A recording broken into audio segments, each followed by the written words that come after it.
What inspired me to drive my Lotus Elise across the country? Hello Lotus, and welcome back to the most informative Lotus channel on YouTube. So go ahead and click subscribe unless you don't want to be informed on Lotus, in which case, why are you here?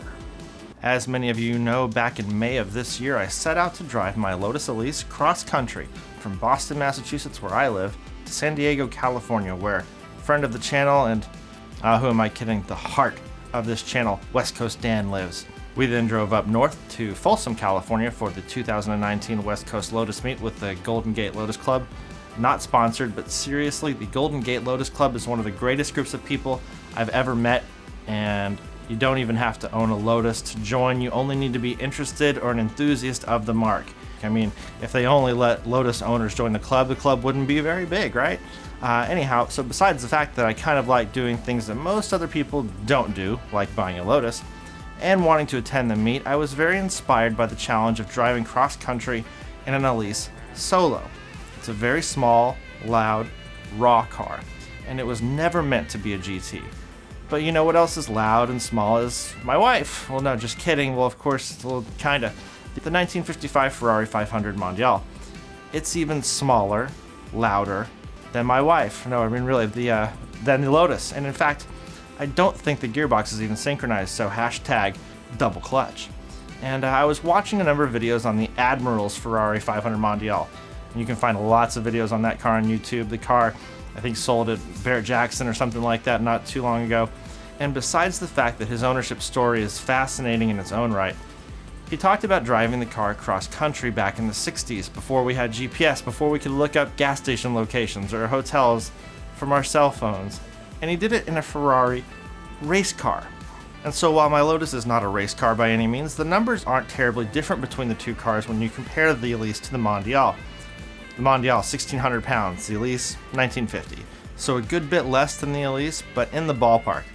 The Mondial, 160 horsepower at around 7,000 RPM.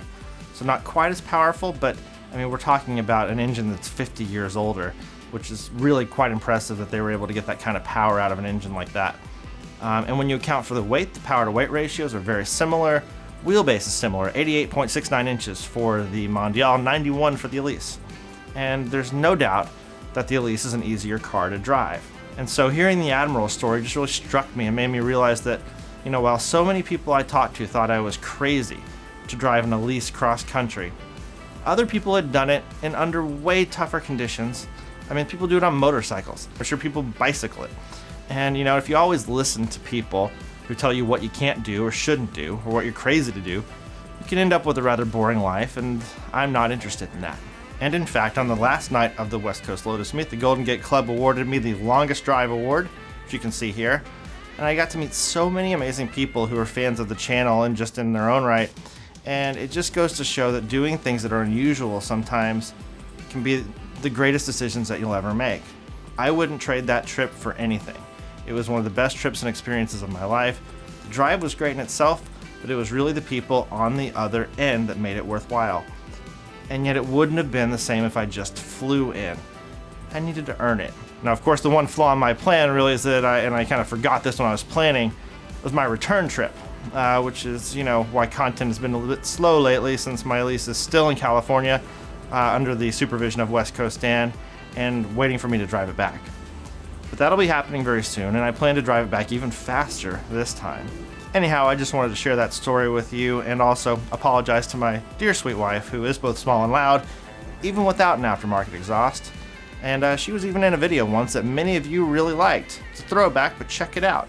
The more you watch, the more money I have to help keep her happy and supporting Lotus adventures. So what do you think about driving cross country in basically a race car? Have you ever been inspired to do something just a little bit off the beaten path? If you're a Lotus enthusiast, that answer is probably yes, because, well, we're all a bit weird. And anyhow, leave a comment in the area down below Lotus. And as always, thank you for watching, and I'll catch you in the next one. Live long and Lotus.